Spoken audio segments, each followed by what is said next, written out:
Hey guys, what's up? Welcome back to another video, and in this ranking video, I'm going to be ranking every single team in Skylanders. So if you don't know what that means, I'm ranking every single gimmick Skylanders. So like the team in Giants are the Giants, the team in Swap Force are the Swap Force. You get the point, and the only game that doesn't have a team is Spiral's Adventure, since the entire roster is basically just core Skylanders. And there are a couple rules to if a Skylander is on a certain team or not, and we'll get to those rules once we get to those spot in the ranking. But with all that being said, let's get right into the ranking. So going to last place pretty easily is Superchargers. Now, I know when I said Superchargers, I'm only counting the Skylanders that are new, not the ones that were brought back. And even if I did count all the Skylanders that were brought back, this still be probably last place. There are a couple standouts like Thrillipede and Spitfire, but that's not enough to bring the team any higher.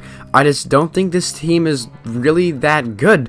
Like I said, the only Skylanders I think are pretty good are Spitfire, Thrillipede, you know, a couple other ones maybe, but there's only 10 Skylanders on this team, which, yeah, I mean, is more than some of the other teams, but for the game, for the second to last game, I expect way more Skylanders than 10 Skylanders on a team.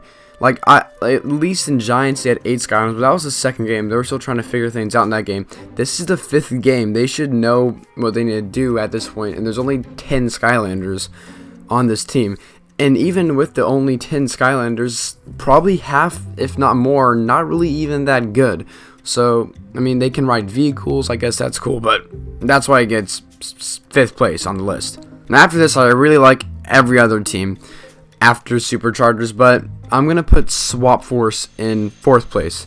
There's nothing wrong with the Swap Force team. I really like most of the Skylanders in the Swap Force team, but I just like the other teams more than the Swap Force team. But this team is pretty cool, and it had some pretty unique features, like having classes within the Swap Force, like climbing and jumping class. That was a really cool idea, and I like how the Swap Force characters could access different areas based on what class they were in. It was a very cool idea. Also, you know, you can swap the Skylanders that are in the Swap Force team. Really imaginative idea, but I just like the other teams more than the Swap Force team, which is why it gets 4th place, but still a great team.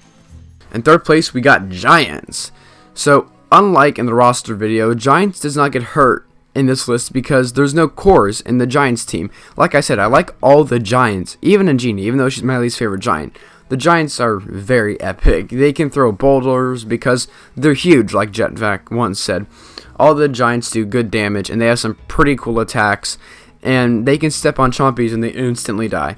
The Giants do a lot of damage. They're big, they're strong, they're cool. And when they were first introduced, you know, as a kid, I was like, these guys are very cool. So that's why it gets 3rd place. So in 2nd place, I know you guys aren't going to believe this, but it's not Imagineers, it's the Senseis. They're in 2nd place. I know, not 1st place. Wow, that's kind of weird. The reason this is in 2nd place, the Senseis are, is because I'm not including the villains when I'm talking about the Senseis. I'm only talking about the new Skylanders that were brought in Imagineers. Because of that, I think this team is just not as good as the 1st place team. This team of Skylanders are still very great. It was a very cool idea to make Senseis. You can play as Skylanders that have trained the Skylanders that you've used in the past. It was a very cool idea, and these Skylanders are super good. They have a bunch of just really good attacks.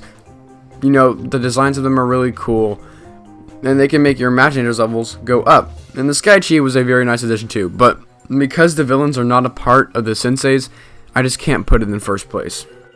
Because going in 1st place, baby, it's the Trap team. Now, the last 2 teams were pretty hard to rank, but I'm going to put the Trap team in 1st place. This team is super cool. They have huge, giant Traptanium weapons, and it was the first team to actually have light and dark characters in their team too, which is pretty cool. Every Trap Master I own, I can say, is a great Skylander, except for Head Rush, but we don't talk about that. There's really only one bad Skylander in this team, and that is Head Rush. The designs of all the Skylanders in this team are very great. This team probably has one of the best designed team of Skylanders ever. And this team is just really cool. You know, they do more damage to villains with their Traptanium weapons. This team is just such a cool team, and that's why it gets 1st place. Well, guys, if you guys have enjoyed this video of me talking about the team, so tell me, guys, what you think the rankings of your teams would be in the comments below. But yeah, that's the video for today, guys. If you guys have enjoyed this video, and thank you guys for watching.